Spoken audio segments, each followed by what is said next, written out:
لو أنزلنا هذا القرآن على جبل لرأيته خاشعا متصدعا من خشية الله. السلام عليكم ورحمة الله وبركاته. الحمد لله الذي أرسل رسوله بالهدى ودين الحق ليظهره على الدين كله وكفى بالله شهيدا.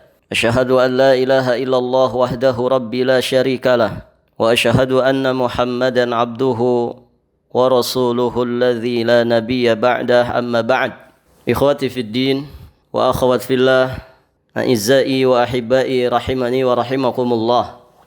Tidak henti-hentinya kita bersyukur kepada Allah Subhanahu wa taala. Sekarang kita ada di Yaumul Ahad, hari Ahad tanggal 10 Ramadan 1441 Hijriah, dan kita masih di pembahasan muqaddimah. Sekarang kita masuk di rekaman kedua, muqaddimah kedua dari pembahasan Al-Mafatihul Ashrah li Tadabburil Quran. Pada kesempatan ini kita sedikit ingin membahas tentang ta'thirul Quran li hayatil insan, yakni pengaruh Al-Quran terhadap kehidupan manusia. A'izzai wa ahibbai rahimani wa rahimakumullah. Kita sama-sama mengenal salafus salih, yakni para pendahulu kita yang salih, generasi para sahabat, para tabi'in, atba'u tabi'in. Salah satu sabab mereka dikatakan sebagai generasi terbaik umat ini karena mereka adalah orang-orang yang mendapatkan pengaruh yang begitu dahsyat dari Al-Quranul Karim. Al-Quran dengan bimbingan Rasulullah Sallallahu Alaihi Wasallam yang diajarkan kepada mereka benar-benar begitu membekas di dalam jiwa dan raga mereka. Dengan Al-Quranul Karim, hati mereka menjadi terbimbing. Al-Quran telah membimbing lisan-lisan mereka. Al-Quran telah membimbing ibadah muamalah mereka. Bahkan Al-Quran menjadi pedoman kehidupan mereka yang kemudian membimbing mereka dalam permasalahan kehidupan pribadinya, rumah tangganya, kehidupan bermasyarakat, sehingga mereka menjadi orang-orang yang memiliki jiwa dan raga yang lurus serta istiqamah. Maka pantaslah jika kemudian mereka mendapatkan gelar yang begitu istimewa dari Allah Subhanahu wa taala. Radhiyallahu anhum wa radu anhu. Allah meridai mereka dan mereka pun ridha kepada Allah Subhanahu wa taala. Dari sinilah ikhwati fid din wa akhawat fillah, kita harus yakin bahwa Al-Quran itu begitu dahsyat pengaruhnya. Dan Allah Subhanahu wa taala telah menjelaskan tentang pengaruh dahsyat Al-Quran ini bagi kehidupan manusia di dalam Al-Quranul Karim. Kita bisa melihat di antaranya di beberapa ayat. Di surat Al-Hasyr ayat 21, Allah Subhanahu wa taala berfirman, "Lau anzalna hadzal Qur'ana ala jabalin la ra'aitahu khashi'an mutasaddian min khasyatillah." Kalau sekiranya kami turunkan Al-Quran ini kepada sebuah gunung, pasti engkau akan melihatnya tunduk terpecah belah disebabkan ketakutannya kepada Allah. Gunung yang gagah menjulang tinggi, kokoh perkasa, akan pecah berantakan ketika diturunkan Al-Quran kepadanya. Kenapa? Karena menjadikannya tunduk dan takut kepada Allah Subhanahu wa taala. Ikhwati fid din wa akhawat fillah rahimani wa rahimakumullah. Di ayat yang lainnya, Allah Subhanahu wa taala juga berfirman di surat Az-Zumar ayat 23. Allahu nazzala ahsanal haditsa kitaban mutasyabihan mathaniya taqsha'irru minhu juludul ladzina yakhshawna rabbahum thumma talinu juluduhum wa qulubuhum ila dzikrillah. Allah telah menurunkan perkataan yang paling baik, yakni Al-Quran, yang serupa mutasyabihan, yang serupa mutu kualitas ayat-ayatnya. Mathaniya, lagi berulang-ulang. Kemudian Allah lanjutkan, taqsya'irru minhu juludul ladzina yakhshawna rabbahum. Di sini syahidnya. gemetar karenanya. Kulit orang-orang yang takut kepada Rabbnya. Thumma talinu juluduhum wa qulubuhum ila dzikrillah. Kemudian menjadi tenang kulit dan hati mereka di waktu berzikir kepada Allah. Inilah pengaruh yang begitu dahsyat dari Al-Quran. Menjadikan kulit manusia bergetar karena takut kepada Allah Subhanahu wa taala, yang kemudian efeknya akan memberikan ketenangan, kedamaian ke dalam jiwa dan raga manusia. Di ayat yang lain Allah Subhanahu wa taala juga menjelaskan di surat Al-Anfal ayat yang kedua, dan ayat yang semakna bisa juga dilihat di surat At-Taubah ayat 124.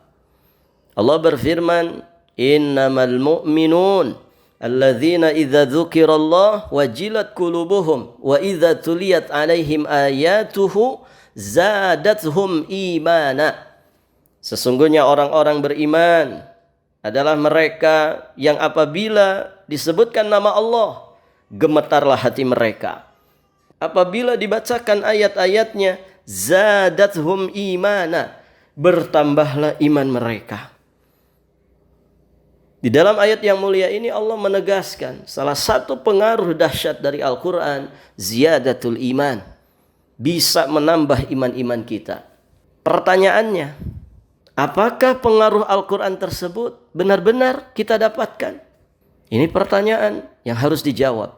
Masing-masing kita harus jujur kepada Allah, kemudian jujur kepada diri sendiri. Apakah pengaruh Al-Quran tersebut benar-benar kita dapatkan? Tentu seharusnya kita bisa mendapatkannya jika kita ingin selamat dunia dan akhirat. Bukankah Al-Quran di masa para sahabat juga adalah Al-Quran di masa kita saat ini? Artinya Qurannya sama. 30 juz, 114 surat, 6.000 sekian ayat. Dari Al-Fatihah sampai surat An-Nas. Al-Qurannya sama. Di masa itu Al-Quran memberikan pengaruh yang begitu dahsyat sampai menjadikan para sahabat generasi terbaik umat ini. Terus bagaimana Al-Quran di hadapan kita saat ini? Apakah benar-benar memberikan pengaruh dahsyat kepada diri kita ataukah tidak? Silahkan jawab oleh diri kita masing-masing. Dan ikhwati fiddin wa akhawat fillah rahimani wa rahimakumullah, jika kita mau jujur kepada diri sendiri, maka bisa saja orang itu menjawab, saya belum mendapatkan pengaruh dahsyat dari Al-Quran itu. Atau mungkin sebagian akan menjawab, saya belum maksimal mendapatkan pengaruh dahsyat dari Al-Quran itu. Maka tentunya ini menjadi masalah bagi kita. Di mana sesungguhnya letak permasalahannya? Toh Qur'annya sama. Quran yang di hadapan para sahabat ya dengan Quran yang ada di hadapan kita saat ini sesungguhnya sama. Tapi kenapa pengaruhnya itu kok beda? Al-Quran begitu memberikan pengaruh dahsyat kepada para sahabat, tapi kita dengan kemiskinan ilmu kita, dengan kelemahan iman kita, dengan amal-amal ibadah yang mungkin masih banyak campuran dosa dan maksiatnya, kurang ikhlasnya kita dalam beribadah kepada Allah. Di tengah wabah seperti ini, kadang kita tidak mendapatkan efek baik dari wabah seperti ini. Ada saja orang yang tetap dengan maksiatnya di tengah wabah seperti ini. Maka kita akan bahas di mana ini letak permasalahannya. Untuk menjawab pertanyaan ini, maka perhatikanlah satu penjelasan yang ingin saya sampaikan di sini, bahwa kalau kita bicara masalah pengaruh atau ta'thir, ada 3 rukun dari ta'thir yang mesti kita pahami. Yang pertama al-mu'athir, yakni yang mempengaruhi. Yang kedua al-muwassil, perantara yang mengantarkan pengaruh tersebut. Kemudian yang ketiga al-muta'athir, yakni yang dipengaruhi. Jadi kalau bicara tentang masalah pengaruh, 3 rukun ini harus ada. Yang mempengaruhi, kemudian pengantar dari pengaruh tersebut, dan satu lagi yang dipengaruhi. Kalau kita terapkan 3 rukun ini kepada pengaruh Al-Quran, maka al-mu'athir itulah Al-Quran. Yang mempengaruhi itulah Al-Quran. Kemudian yang kedua, al-muwassil, perantaranya. Yang mengantarkan pengaruh Al-Quran itu apa? Yakni qiraat, tilawat, tadabbur, tadarrus, dan juga amal. Membaca, mempelajari, mentadaburi, mengamalkan, mempraktekkan Al-Quran itu sendiri. Nah, itulah muwassil, pengantar yang mengantarkan pengaruh dahsyat Al-Quran. Kemudian siapa yang dipengaruhi? Apa yang dipengaruhi?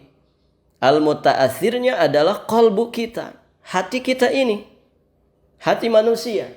Yang mempengaruhinya adalah Al-Quran, yang dipengaruhinya adalah, yang perantaranya adalah membaca, mentadaburi, dan mempraktekkan. Kemudian yang dipengaruhinya adalah hati manusia. Taib, ikhwati fid din wa akhawat fillah, a'izzai wa ahibbai, rahimani wa rahimakumullah. Kita bicara di poin pertama, yakni mu'athir, Al-Quran itu sendiri. Kalau kita bicara pengaruh dari Al-Quran, maka pengaruh Al-Quran itu sangat jelas. Pengaruh Al-Quran itu akan selalu tetap ada, seperti ayat-ayat yang sudah kita bahas. Bagaimana gunung bisa pecah, kulit bisa merinding, bagaimana hati bisa bergetar. Ya, itu pengaruh Al-Quran. Ini sangat jelas. Coba lihat di poin keduanya. Muwassilnya ada enggak? Perantara yang mengantarkan pengaruh itu ada apa tidak? Apakah kita membaca Al-Quran? Apakah kita tadarrus, mempelajari Al-Quran? Apakah kita mentadaburi Al-Quran, mempraktekkan Al-Quran, ataukah tidak? Berarti kalau kita tidak tadabbur Al-Quran, tidak mau baca Quran, tidak mau mempelajari, tidak mau mentadaburi, apalagi mengamalkannya, berarti poin kedua ini tidak ada. Rukun kedua dari pengaruh tidak ada. Bagaimana pengaruh Quran bisa sampai ke dalam hati kita? Kalau yang kedua ada, coba lihat poin ketiganya, muta'athirnya. Wadah untuk menampung hidayat taufik dari Allah melalui Al-Quran, yakni kolbu kita. Coba lihat kolbu kita. Wadah di dalam jiwa kita ini, coba lihat. Bersih, sehat, hidup, ataukah sebaliknya? Banyak kotoran dosa dan maksiatnya. Banyak hasad, banyak dengki, banyak penyakit-penyakit hatinya. Maka ketika hati kita rusak, hati kita sakit, hati kita kotor, atau bahkan mati, mustahil pengaruh Al-Quran itu bisa sampai ke dalam relung jiwa kita yang paling dalam. Oleh karenanya, kita memohon kepada Allah Subhanahu wa Ta'ala supaya Allah Subhanahu wa Ta'ala memberikan qalbun salim kepada kita, sebagaimana doa yang diajarkan oleh Nabi. Allahumma inni as'aluka qalban saliman. Ya Allah, sesungguhnya aku meminta kepadamu qalbun salim, hati yang selamat, hati yang bersih, hati yang lurus. Dan juga poin kedua, mesti kita tempuh bagaimana kita selalu tilawat, qiraat Al-Quran, bagaimana kita selalu mempelajari, tadarrus Al-Quran, kemudian tadabbur dan mempraktekkan Al-Quran. Ini perantara yang mengantarkan pengaruh Al-Quran ke dalam hati kita. Dan di poin kedua inilah yang nantinya akan menjadi fokus pembahasan kita di rekaman-rekaman berikutnya. Mudah-mudahan di rekaman kedua ini memberikan manfaat yang besar kepada kita semua. Dan semoga Allah Subhanahu wa Ta'ala menjadikan kita hamba-hamba yang istiqamah sampai kita diwafatkan Allah. Billahi taufik wal hidayah. Assalamualaikum warahmatullahi wabarakatuh.